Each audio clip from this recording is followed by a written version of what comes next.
ఇది నా ఇల్లేగా, మా ఇంట్లోనే ఉన్నాను, హైదరాబాద్లో ఉన్నాను.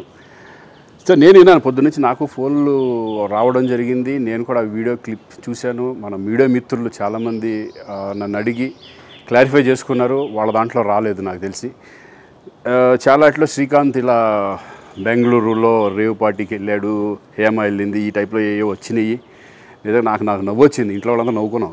ఇదేంటిది, మొన్న ఏమో విడాకులు ఇచ్చి పిచ్చేశారు నా భార్యతో, ఈరోజేమో రేవ్ పార్టీలకి వెళ్ళాడు అని వచ్చేసినాయి. కానీ ఒకటి, వాళ్ళు కొంచెం తొందరపడ్డంలో ఇది లేదనిపించింది. ఎందుకంటే వాడెవడో, అతను ఎవరో కానీ కొంచెం నాలాగా ఉన్నాడు. వాడు కొంచెం ఇలా కప్పుకొని, అది గెడ్డం ఉంది, బట్ ఇప్పుడు గెడ్డం నాకు లేదు అని, బట్ గెడ్డంతో నేను షాక్ అయ్యాను. ఇదేంటిది నాలాగా ఉన్నాడు ఏంటి అని నేనే షాక్ అయ్యాను. సో దయచేసి ఎవరు నమ్మొద్దు.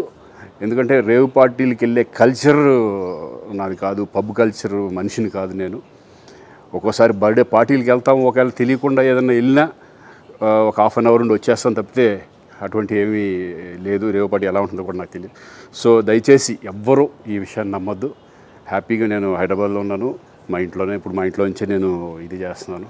సో దయచేసి మీడియా మిత్రులందరికీ కూడా నేను చెప్పేది ఏంటంటే, ఏ విషయం కరెక్ట్గా తెలుసుకోకుండా మీరు కూడా థంబ్నైల్స్ పెట్టేసేసి, నా బొమ్మ వేసేసి రేవ్ పార్టీలో పట్టుబడ్డ శ్రీకాంత్ ఈ టైప్లో వేస్తున్నారు. కాబట్టి దయచేసి ఎవరు నమ్మొద్దు. అది అతను అలాగా ఉన్నాడు అనే ఒక విషయంలో మీరు పొరపాటు పడి ఉంటారని నేను అనుకుంటున్నాను. దయచేసి అది నేను కాదు. Thank you. ఇటువంటివన్నీ కూడా నిజంగా కొంతమంది, వాళ్ళందరికీ నిజంగా థ్యాంక్స్ చెప్పుకుంటున్నాను నేను. కొంతమంది మీడియా మిత్రులు నాకు డైరెక్ట్గా తెలుసు కాబట్టి, వాళ్ళ ఫ్రెండ్స్ లాగా నన్ను ఇచ్చేస్తారు కాబట్టి, వాళ్ళందరూ నన్ను డైరెక్ట్గా అడగడం, నేను చూసి ఇద్దరు నవ్వుకోవడం, వాళ్ళు వాళ్ళ దాంట్లో వేయకుండా చూశారు కొంతమంది. వాళ్ళందరూ కూడా నేను థ్యాంక్స్ చెప్పుకుంటున్నాను.